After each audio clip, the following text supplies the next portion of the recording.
Hello everyone. So in today's video, we'll discuss about कि जो आपके दिसंबर 23 इवनिंग शिफ्ट का जो एग्जाम हुआ था आपका, उसके सॉल्यूशंस देखते हैं। ठीक है, पहले कुछ एप्टीट्यूड के कुछ क्वेश्चंस देखते हैं और उसके बाद फिर देखते हैं आपका जो पार्ट बी है, and then we have part C. अब देखिए, इसमें फर्स्ट क्वेश्चन क्या आपका एग्जाम में आ रखा है। फर्स्ट क्वेश्चन में उसने आपको क्या दिया हुआ है कि आपके पास एक ग्राफ है। ठीक है, उसने आपको क्वेश्चन में ना एक ग्राफ दिया है और वो आपसे पूछ रहा है कि इनमें से कौन सी इक्वेशन जो है वो, जो बेसिकली आपका ग्राफ है, उसको ये जस्टिफाई करेगी। ठीक है, अब देखो, देखने में तो क्वेश्चन कॉम्प्लेक्स लगता है क्योंकि थोड़ा सा ग्राफ है, इक्वेशंस हैं, बट चलिए इसको ट्राई करते हैं। देखो, इस क्वेश्चन में आपको ये जो लाइन दिख रही है, ठीक है, तो ये तो आपको पता लग रहा है it is a straight line. ठीक है, ये जो लाइन आपको दिख रही है ये एक स्ट्रेट लाइन है। एंड ये तो हम बहुत जगह पे पढ़ते हैं कि जो स्ट्रेट लाइन की इक्वेशन होती है, that is equal to Y is equal to M X plus C. ठीक है, वाई मतलब वाई एक्सिस पे जो भी वैल्यू होती है, एक्स एक्स एक्सिस पे, एम यहाँ पर हमारा स्लोप होता है, और सी क्या होता है आपका, वाई इंटरसेप्ट। ठीक है, तो वाई इंटरसेप्ट आप देख सकते हो वो तो -1 है। ठीक है, वो वैल्यू आपको यहाँ पे स्पेसिफिकली देखने को मिल रही है कि वाई इंटरसेप्ट की वैल्यू कितनी है मेरी, -1। ठीक है, तो सी तो मेरा -1 है।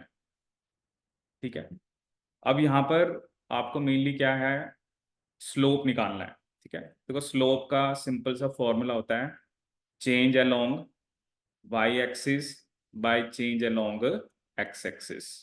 ठीक है, अब यहाँ पर अगर आप देखोगे, अगर हम चेंज देखें अलोंग वाई एक्सिस, ठीक है, तो मान लो यहाँ पर आपके पास जैसे एक वैल्यू यहाँ पर है ये 0, और एक वैल्यू है -1। ठीक है, और इधर वैल्यू क्या है, 2, और मतलब एक्स एक्स पे यहाँ पर जैसे वैल्यू 0 है, यहाँ पर क्या आपकी 2 है। ठीक है, तो यहाँ पर आपको क्या निकालना है, change along Y axis by change along X axis. ठीक है, तो वाई एक्सिस के अलोंग जो चेंज आएगा, दैट इज इक्वल टू 0 -1। ठीक है, और बेसिकली एक तरह से आप कह सकते हो कि ये इनिशियल वैल्यू है, ये फाइनल वैल्यू है। ठीक है, ऐसे ही वाई एक्स एक्सिस के लॉन्ग चेंज आएगा आपका 2 - 0। ठीक है, तो 0 -1, ये आपका क्या हो गया, 1 हो गया, डिवाइडेड बाई 2। ठीक है, तो मतलब कि m की वैल्यू 1/2 है। ठीक है, तो वो देखोगे ना, अगर आप यहाँ पर बेसिकली इक्वेशन जो देखोगे, तो वो इस इक्वेशन में आपका जस्टिफाई हो रहा है कि log of Y is equal to, slope की वैल्यू पुट कर दो आप 1/2। ठीक है, log ऑफ एक्स, और स्लो और जो y इंटरसेप्ट है वो -1 है। ठीक है, तो इससे आपका ये आंसर आ जाएगा। देखो, ये ना स्लोप की वैसे भी स्टैंडर्ड डेफिनेशन होती है, slope is equal to tangent theta. ठीक है, और टेंजेंट थीटा क्या होता है आपका, that is perpendicular upon base, और यू कैन राइट की change along Y axis by change along X axis. ठीक है, तो यहाँ पे 0 -1 लिया मैंने, यहाँ पे 2 - 0। ठीक है, तो ये क्वेश्चन आपका एक एग्जाम में आया था। सेकंड क्वेश्चन देखते हैं। सेकंड क्वेश्चन उसने आपको क्या दिया है, starting at the same time the police women A and B chase thief T. ठीक है, starting at the same time जो पुलिस वुमेन ए है और बी, उन्होंने थीफ थीफ को चेस करना स्टार्ट करा। They all run in the same direction at constant speed. ठीक है, अब देखो यहाँ पर दो तो पुलिस वुमेन की बात हो रही है, ए और बी, और एक थीफ की बात हो रही है। They all run in the same direction at constant speed. ठीक है, A runs twice as fast and B thrice as fast as T. ठीक है, ए की जो स्पीड है वो, मतलब अब यहाँ पर थीफ से कंपैरिजन हो रहा है, ए की स्पीड ट्वाइस है और बी की स्पीड कैसी है आपकी, थ्राइस है। ठीक है, if A and B catch up with T at the same time, B must have started. तो बताइए इस क्वेश्चन को आप कैसे करोगे।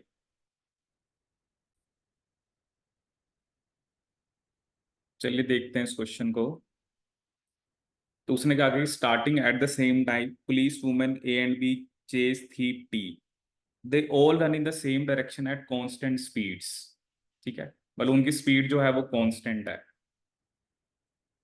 A runs twice as fast and B thrice as fast as T. If A and B catch up with T at the same time. ठीक है, अब देखो क्या है ना, ऑब्वियसली यहाँ पर जो अगर थीप की स्पीड है, ठीक है, मान लो वो हमने कह दिया फॉर एग्जांपल x किलोमीटर पर आ रहा है, जो थीप की स्पीड है. ठीक है, लेकिन जो ए की स्पीड है, ए और बी दोनों पुलिस वुमेन है, ए की स्पीड यहाँ पर होगी 2x, क्योंकि वो उससे डबल है थीप की स्पीड से. और बी की स्पीड जो है वो 3x किलोमीटर पर आ रहा है. ठीक है, देखो क्या है ना, ये मान लो यहाँ पर आपका थीफ है. ठीक है, तो यहाँ पर क्योंकि क्या है ना, एक ही जगह पर वो कैचअप कर रहा है. ठीक है, जैसे मान लो ये एक स्पेसिफिक पॉइंट है, तो थीफ ने इतना डिस्टेंस कवर किया. ठीक है, जो आपका बेसिकली ए है, ठीक है, उसने भी मतलब उसको ज़्यादा डिस्टेंस कवर करना पड़ेगा. ठीक है, क्योंकि वो पीछे है और उसकी स्पीड डबल है, क्योंकि सेम पॉइंट पे वो मैच हो रहा है. और बी की स्पीड तो और ज़्यादा है, क्योंकि स्पीड जितनी ज़्यादा होगी बेसिकली उतना ही उसको एक स्पेसिफिक डिस्टेंस जो है उसको कवर करने में कम टाइम लगेगा. ठीक है, तो ये सिचुएशन है कि तीनों यहीं पे मीट हो रहे हैं. इसकी स्पीड है x किलोमीटर पर आवर, इसकी स्पीड है 2x, इसकी है 3x. ठीक है, so if A and B catch up with T at the same time. अब यहाँ पर एक चीज उसने मेंशन करी है, सेम टाइम पे अगर उसको वो कैचअप कर रहा है, तो B must have started, B ने कब स्टार्ट किया होगा ये वो आपसे पूछ रहा है.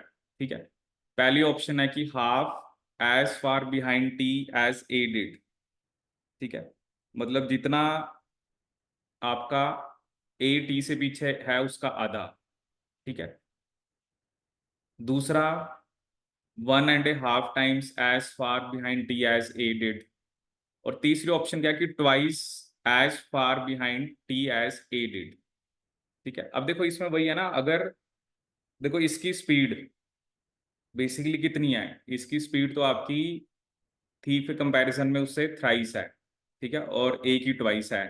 तो बेसिकली जितना डिस्टेंस टी और ए के बीच में है, ठीक है, जितना मतलब टी और ए के बीच में डिस्टेंस है उसका twice, twice as far behind T as A did. ठीक है, तो मतलब यहाँ पर सारा वही कैलकुलेशन का खेल है कि कितना उसको, क्योंकि जो ए और टी है बेसिकली उसके बीच में डिस्टेंस कितना होगा आपका, that is your D kilometre. ठीक है, जैसे मान लो ये डिस्टेंस, क्योंकि स्पीड डबल है, अगर इसने डी किलोमीटर डिस्टेंस कवर करा है तो इसने 2D करा है, इसने 3D करा है, क्योंकि तीनों सेम टाइम पे पहुंच रहे हैं. ठीक है, क्योंकि ये यहाँ से चला, ये यहाँ से चला और ये यहाँ से चला, टाइम तीनों को सेम लगेगा. जब तीनों को टाइम सेम लगेगा तभी तीनों सेम जगह पहुंचेंगे, तो टाइम तो सेम है. तो ऑब्वियसली स्पीड क्या होता है, डिस्टेंस बाय टाइम. ठीक है, तो टाइम तो तीनों में सेम लग रहा है, तो डिस्टेंस बाय स्पीड इक्वल होना चाहिए. ठीक है, तो स्पीड का आपको पता ही है कि इसकी x है, इसकी 2x है, इसकी 3x है, तो उसी प्रोपोर्शन में डिस्टेंस है. ठीक है, तो जो a है वो t से d डिस्टेंस पीछे है, लेकिन अगर हम एज कंपेयर टू t पूछें तो जो b है वो b जो है वो 2D डिस्टेंस पीछे होगा. ठीक है, तो twice as far behind t as a did. ठीक है, तो इसका आंसर आपका थर्ड होगा. ठीक है, so this is something related to their speed. ठीक है, तो इसका आंसर आपका क्या देखा है, सी. चलिए नेक्स्ट क्वेश्चन देखते हैं. ये लॉजिकल रीजनिंग का क्वेश्चन है कि among A B C D, one is doctor, one is teacher, one is engineer and other is lawyer. The teacher is older than B and younger than D. B is older to doctor and younger than C. तो इसमें से क्या आप inference इसमें से क्या निकालोगे. ठीक है, कि ए इंजीनियर है, बी लॉयर है. ठीक है, तो ये मैं अभी आपको ऑप्शंस नहीं दिखा रहा, यहाँ पे लिख देता हूँ जो ऑप्शंस हैं. एक ऑप्शन है कि ए इंजीनियर है,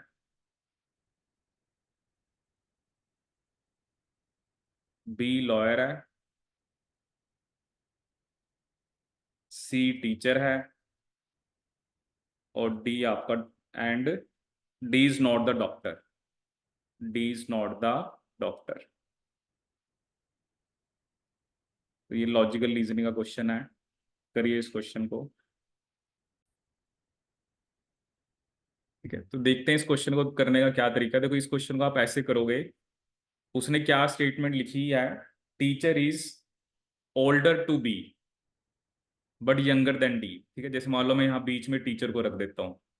ठीक है, टीचर जो है वो बी से तो ओल्डर है, मतलब टीचर की एज बी से तो ज्यादा है।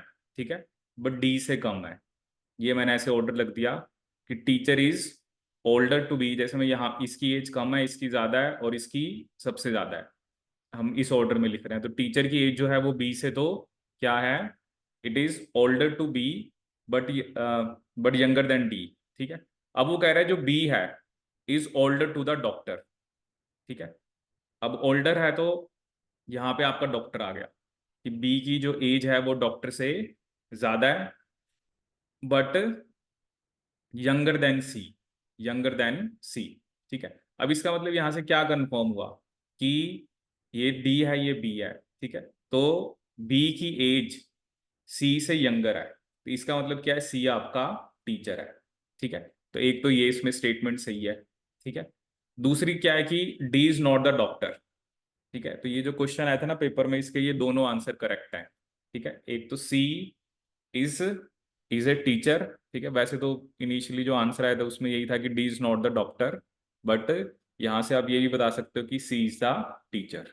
ठीक है, so this is the question based on logical reasoning. ठीक है,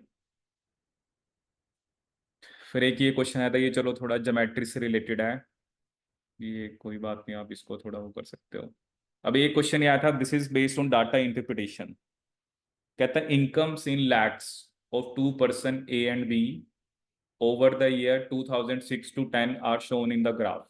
ठीक है, अब यहां पर आपको उनकी इनकम बता रखी है। अब इसमें क्या पूछा उसने कि एक ऑप्शन है over the years trends of income of A and B are the same. ठीक है, देखो ए और बी के इनकम का ट्रेंड तो सेम है नहीं। ठीक है, क्योंकि आप देख सकते हो कि यहाँ पर जैसे ए की इनकम 2006 में मान लो 6 लाख है, इसकी 3 लाख है, 2007 में इसकी आप देख सकते हो ये 5 लाख है, इसकी 4 लाख है, तो ये ट्रेंड तो सेम नहीं है। ठीक है, the largest difference in incomes of A and B is in the year 2008। ठीक है, डिफरेंस देखे तो यहाँ पे 2 लाख का डिफरेंस है, यहाँ पे 1 लाख का डिफरेंस है, यहाँ पे 2 और 4, यहाँ भी 2 लाख का डिफरेंस है। ठीक है, तो ऐसा नहीं है, 2006 में भी 2 लाख का डिफरेंस है, 2008 में भी। तो ये तो आप नहीं यहाँ पे कह सकते। ठीक है, फिर एक स्टेटमेंट है कि during the given period the average income of A is higher by 1.8 lakh. ठीक है, and during the given period the annual income of A was below its average more than twice. ठीक है, अब देखो क्या ना, एवरेज पहले आपको एवरेज इनकम निकालनी पड़ेगी। एवरेज इनकम क्या होता है कि पिछले 5 साल में उसकी इनकम क्या रही है। अगर हम ए की बात करें तो पहले साल उनकी उसकी इनकम थी 6 लाख, दूसरे साल उसकी इनकम होगी 5 लाख, तीसरे साल उसकी इनकम है आपकी अगेन 654 लाख, उसके बाद उसकी इनकम होगी आपकी 5 लाख, एंड देन 6 लाख। ठीक है, तो 6 + 5 + 4 + 5 + 6, 15 20 26, 26/5। तो अगर हम 26 को 5 से डिवाइड करेंगे तो it comes out to be 5.2 lakhs. This is the average income of A. B की बात करें तो इधर है पहले उसकी 3, then 4, then 2, then again 4, and then 5। ठीक है, 3 + 4, ये आप यहाँ पे आपको दिख रहे होगा ना, देखो 2 और 4 के बीच में ये 3 है, ये 4 है, ये 2 है, ये आपका फिर 4 है, ये 5 है। 3 + 4 7 + 2 9 + 4 13 + 5 18/5, ये आ रही है आपकी 3.6 लाख। ये कितने आ रही है आपकी 3.68। लाख। ठीक है, तो कितनी ज्यादा इसके अंदर, तो अगर हम यहाँ पर फर्क देखें तो यह है 1.8 लाख का। ठीक है, अब स्टेटमेंट देखते हैं क्या है। तो एक की 5.4 लाख, 5.2 आई है और 3.6, तो ये 1.6 लाख का डिफरेंस आ रहा है, ना कि 1.8 का। तो ये स्टेटमेंट भी गलत हो गया आपकी। So during the given period the annual income of A was below its average more than twice. अब उसकी देखो एवरेज इनकम कितनी आई है ए की, वो आई है 5.2 लाख। ठीक है, तो एक बार उसकी 6 लाख है, एक बार उसकी कितनी आई, मतलब 5 लाख, एक बार 4, 5, और एक बार दोबारा उसकी क्या है 6 लाख। ठीक है, तो आप देख सकते हो कि 3 बारी जो उसकी इनकम है वो 5.2 लाख से कम है। तो भैया कि 2 से ज्यादा, मोर देन ट्वाइस। तो 2 से ज्यादा का मतलब क्या होगा, 3 बारी। ठीक है, क्योंकि देखो ना 5.2 लाख उसकी एवरेज इनकम है, एक बार 5, 4 और 5, 2 बार 6 लाख थी, और 5.2 लाख उसकी एवरेज आई है। तो मोर देन ट्वाइस का मतलब है कि 2 से ज्यादा बारी, तो 3 बार उसकी एवरेज से कम थी। ठीक है, तो इसलिए इसका आंसर क्या आपका डी। ठीक है, नेक्स्ट क्वेश्चन है कि 4 villages form the vertices of a rectangle of dimension 8 and 6 kilometre. ठीक है, जैसे ये आपको एक रेक्टेंगल बना दी, roads are to be laid connecting the village such that distance by road between each pair of villages is the same. The shortest such road distance between any pair of villages will be. ठीक है, देखो वो तो क्या, अगर अगर एक जगह से, जैसे एक जगह से दूसरी जगह जाना है, ठीक है, अगर रेक्टेंगल में तो शॉर्टेस्ट डिस्टेंस क्या होगा आपका, हाइपोटेन्यूज। ठीक है, तो यहाँ पर आपको जैसे ये बता रखा है कि परपेंडिकुलर लेंथ आपको बता रखी है, मतलब जो लेंथ और विड्थ, लेंथ है 8, विड्थ है 6। ठीक है, सिंपली आपने ये हाइपोटेन्यूज का स्क्वायर निकाल लेना है। इसको अगर मैं ए बी लिख देता हूँ, तो ए बी का स्क्वायर किसके इक्वल होगा, it has to be equal to 6 square plus 8 square. ठीक है, सो यहाँ पर आपका ए बी का स्क्वायर किसके इक्वल आ जाएगा, 36 प्लस 64। तो ए बी का स्क्वायर कितना आ गया, 100। तो ए बी कितना आ जाएगा आपका, 10 सेंटीमीटर, और 10 सॉरी यहाँ पे kilometre. So the right answer is 10 kilometre. तो ये तो सिंपल ही क्वेश्चन था।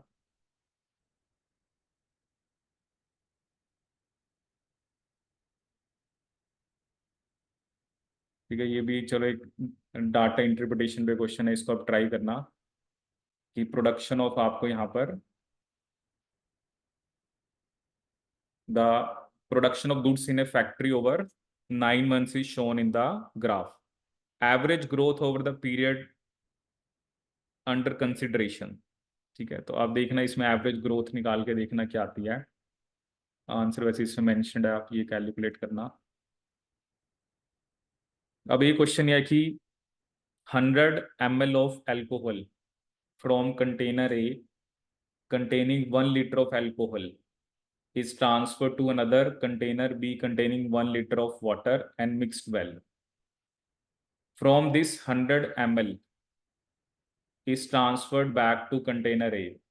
The amount of alcohol in container B would be। करिए इस क्वेश्चन को। ठीक है, तो देखो इस क्वेश्चन में आपको क्या दे रखा है कि 100 ml of alcohol from container A. ठीक है, आपके पास 2 कंटेनर है, जैसे एक कंटेनर ए है, एक कंटेनर बी है। ठीक है, इसमें 1 लीटर अल्कोहल है, और इसमें 1 लीटर क्या आपका वाटर है। ठीक है, वो कह रहा है 100 ml जो अल्कोहल है वो हमने इसमें ट्रांसफर कर दी।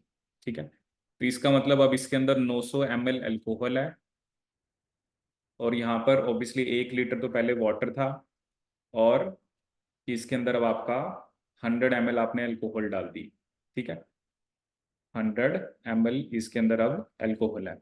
अब वो कह रहा है कि from this 100 ml is transferred back.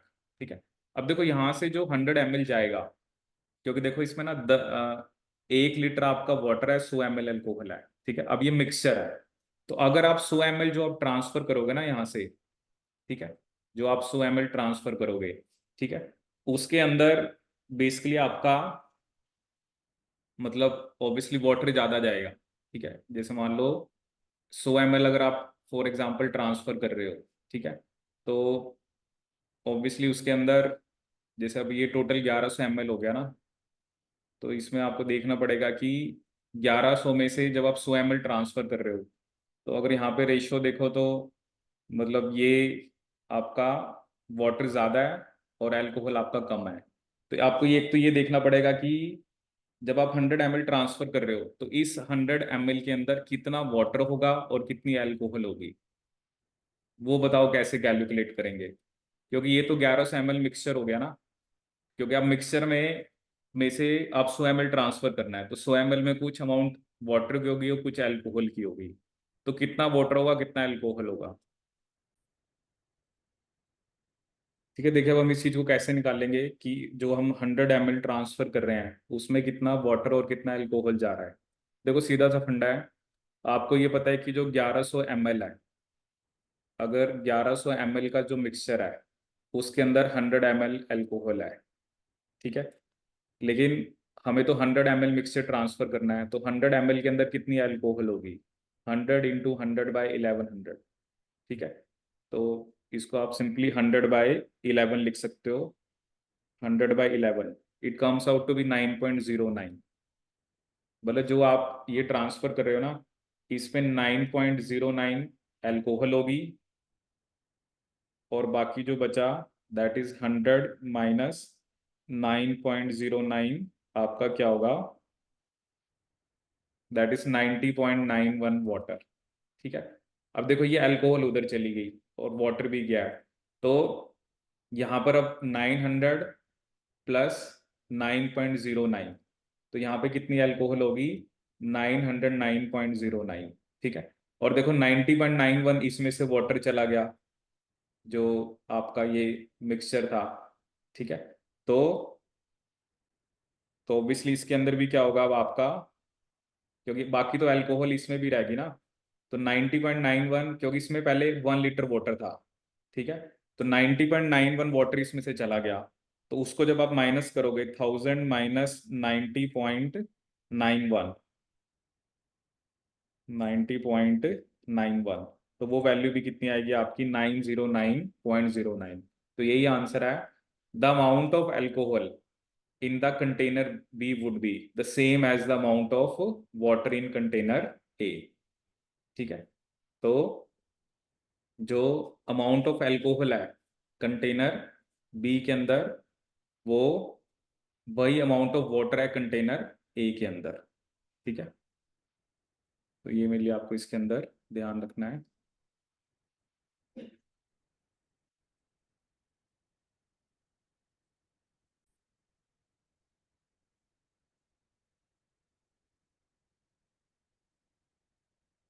ठीक है, एक ये क्वेश्चन है आपका that is based on your,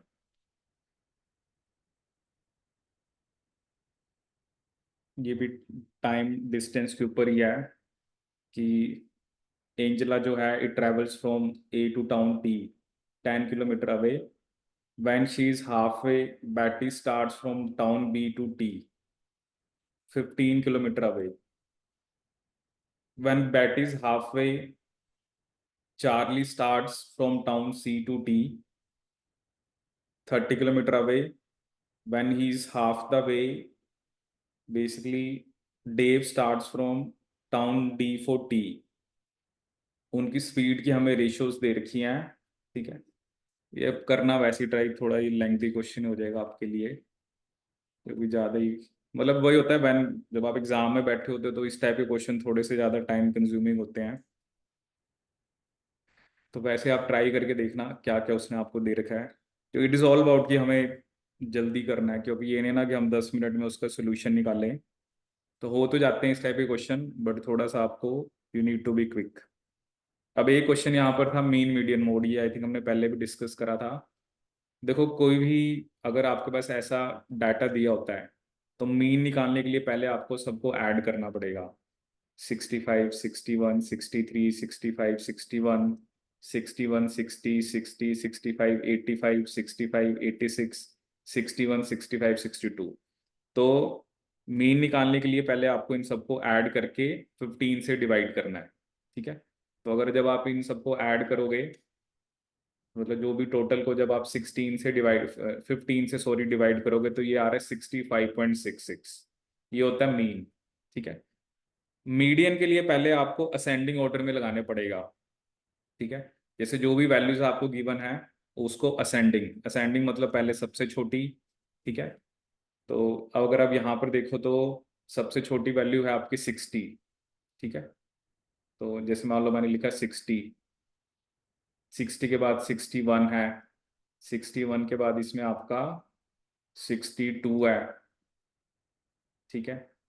फिर एक वैल्यू आपकी 65 है, फिर 85 है, 86 है। तो ये वैल्यूज आपको यहाँ पर गिवन है, ठीक है। तो पहले आप इनको अरेंज करते हो, भैया जैसे 60 अब इसमें दो दो बारी है, तो ऐसे अरेंज करोगे तो उसके बाद जो मिडल टर्म आएगी, ठीक है ना, जो आपकी मिडल टर्म आएगी, यहाँ पे बीच में 63 भी है। अगर हम वैसे सारी वैल्यूज को लिख के देखें तो 60 इसमें कितनी बारी है, दो बारी, ठीक है। तो यहाँ पर जैसे मैं वैल्यूज लिखता हूँ 60, 60, 60 दो बारी है, 61 एक दो तीन चार, एक दो तीन चार, 61, 61, 61, 61, ठीक है। उसके बाद 62 आपका यहाँ पर एक ही बारी है, 62, देन यू हैव 63, 65 यहाँ पर आपके पास एक दो तीन चार पाँच, एक दो तीन चार पाँच, 65 यू हैव 5 टाइम्स, 1 2 3 4 एंड 5, ठीक है। तो अभी तक एक दो तीन चार पाँच छः सात आठ नौ 10 11 12 13 और 85 और 86, ठीक है। तो अगर आप यहाँ पे देखोगे ना, तो मिडल में मतलब वही है 15 को अगर आप 2 से मतलब सेवन्थ या एट्थ टर्म आप देखोगे ओड है, तो एक दो तीन चार पाँच छः सात आठ, तो 63 यहाँ पर आपका मीडियन होगा। और मोड होता है जो सबसे ज्यादा बारी है, तो 65 सबसे ज्यादा बारी है। तो मीन तो आया था मेरा 65.66, ठीक है। मीडियन जो है मेरा, that is in this case is 63, और जो मोड है वो है 65, ठीक है। तो इस केस में जो मीडियन है वो आप देख रहे हो सबसे कम है, मोड उससे ज्यादा, और मीन सबसे आपका ज्यादा है। तो इसका आंसर क्या होगा आपका B.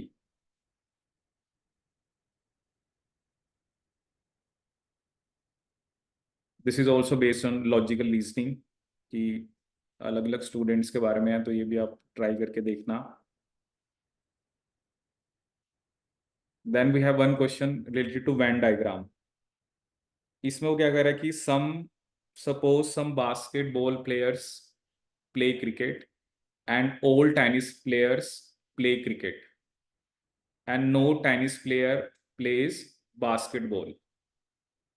Which one of the following Venn diagrams correctly represent the relationship between basketball, cricket and tennis player?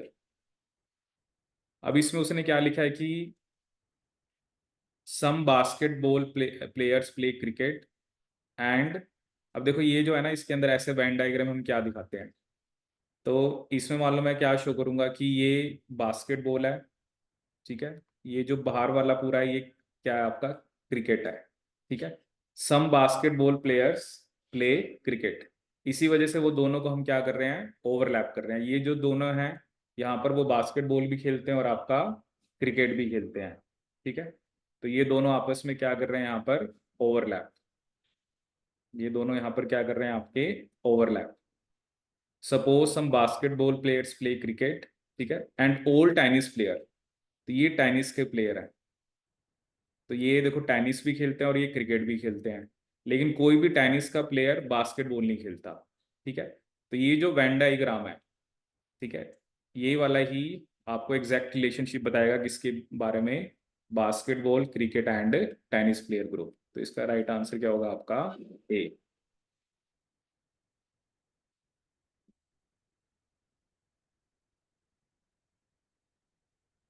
Next question है कि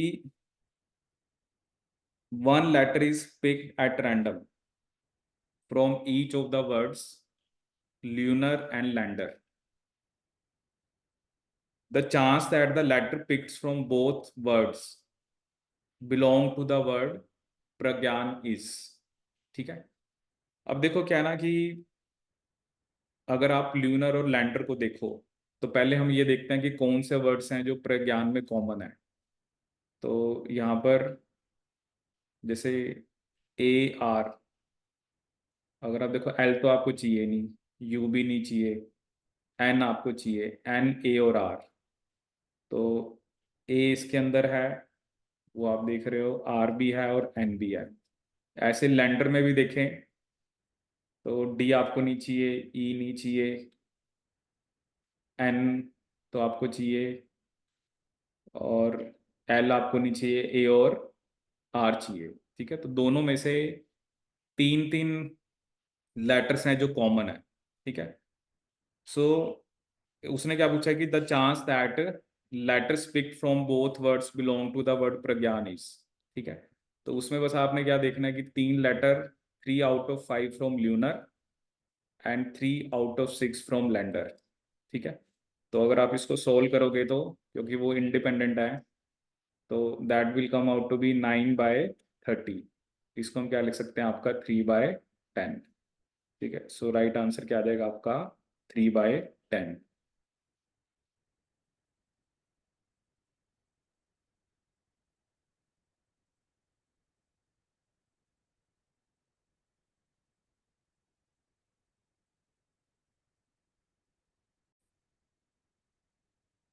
ठीक है, अब ये क्वेश्चन है कि एक large rectangular paper having sides in the ratio of 3:8 is cut in half across a longer side.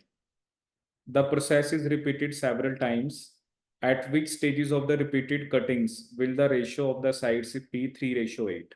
ठीक है, देखो इसमें क्या ना, जो पहले 3/8 है, ठीक है, उसके बाद जब आप फोल्ड करोगे तो 3/8 से क्या हो जाएगा आपका 3/4, फिर आपके हो जाएंगे 3/2। ठीक है, इसके बाद हो जाएगी 1.5/2। ठीक है, सो अगर हम मतलब ऐसा करते जाएंगे ना तो कभी भी रेशियो आपकी 3:8 नहीं आएगी। ठीक है, नेक्स्ट क्वेश्चन है कि which one of the following represent the most precise measurement of length. ठीक है, देखो उसके लिए क्या करना होता है आपको, दैट इज मोस्ट प्रिसाइज के लिए जो होता है कि उसके अंदर आपको जो सिग्निफिकेंट नंबर्स हैं या जो सिग्निफिकेंट फिगर्स हैं वो आपके सबसे ज्यादा होने चाहिए। ठीक है, तो अगर आप यहाँ पे देखोगे ना तो क्योंकि मोस्ट प्रिसाइज के अंदर greatest number of significant figures का मतलब क्या होता है कि पॉइंट के बाद सबसे ज्यादा, तो इधर 3 है, इधर 1 है, इधर तो चलो पॉइंट दिखाए नहीं, इधर 2 है। तो सबसे ज्यादा जो हाई लेवल ऑफ प्रिसीजन होगा दैट इज 2.150 मीटर। ठीक है, तो क्वेश्चन नंबर जो 17 है इसके अंदर आपको क्या बता रहा है कि लेटर्स और mirror placed below it has shown. तो इसमें बेसिकली क्या ना, आपको अगर थोड़ा सा आप एस को देखोगे और अगर आप बी को, तो उसका आपने देखना, जैसे एस है ना, एस में ऊपर वाली तरफ क्योंकि अपोजिट बनाना है तो ये थोड़ा बड़ा, ये थोड़ा छोटा होना चाहिए। इधर जैसे इसने नीचे की तरफ बड़ा दिखा दिया, और बी में भी आपने देखना है कि जो ऊपर की तरफ वो बड़ा होना चाहिए, नीचे की तरफ छोटा। ठीक है, तो इसका आपका आंसर क्या बनेगा, ए। अभी ये क्वेश्चन आया हुआ था कि वो कह रहा है कि एक टेस्ट के अंदर 20 क्वेश्चन है, एक correct answer fetches 4 marks and a wrong answer is penalized by deducting 1 mark. Unattempted questions fetch nothing. The number of triplets, correct, incorrect, unattempted, which give a score of 40 is.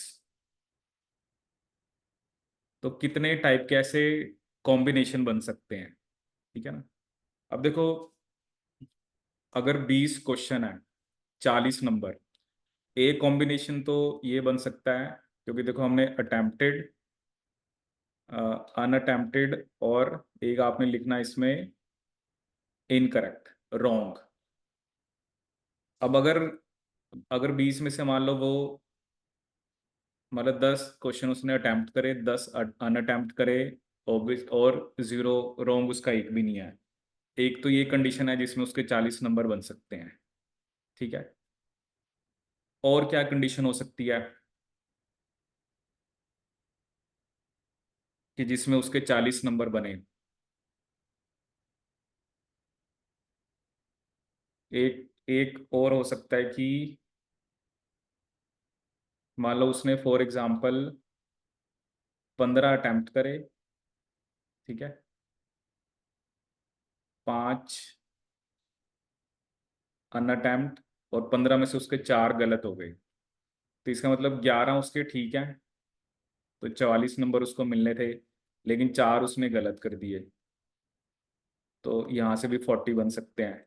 तो एक ये combination बन सकता है कि 15 में से उसके 11 ठीक है, और 4 उसके गलत हैं।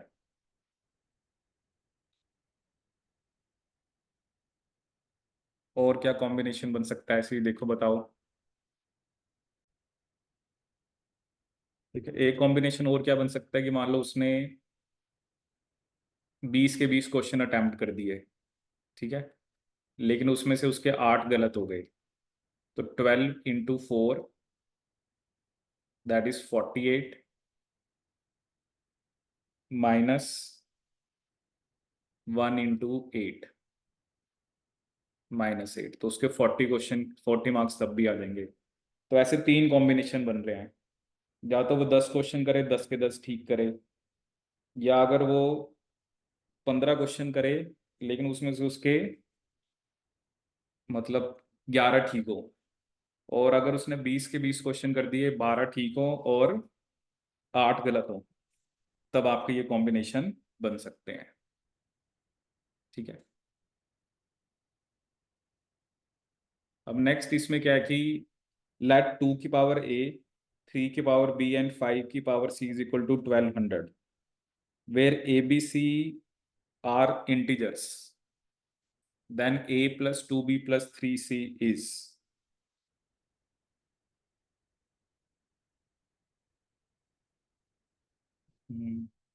और देखो ये भी आपको मतलब कैसे बनेगा ये 1200। तो इसमें जो कॉम्बिनेशन बनेगा, 2 की पावर 4, 3 की पावर 1 एंड 5 का स्क्वायर। तो 2 की पावर 4 होगी 16 × 3 × 25। तो ये आपका 1200 बन जाएगा। अब मुझे क्या निकालना है, a + 2b + 3c। तो a इस केस में कितना है मेरा, a है 4, b है 1, 2 × 1, और c मैंने कितना लिया आपका 2, दैट इज 3 × 2 6। सो 4 + 2 + 6 के आंसर आ जाएगा आपका 12। नेक्स्ट क्वेश्चन है, how in the following finite sequence of integers, how many terms are divisible by immediate next terms. ठीक है, कि कितनी ऐसी टर्म्स हैं जो इमीडिएट नेक्स्ट टर्म से डिवाइड हो जाएंगी। जैसे ये 9 है, ये 3 से डिवाइड हो जाएगा, एक, ये 9 इस 9 से हो जाएगा, इससे हो जाएगा, तो ये 2 बन गई यहाँ पर।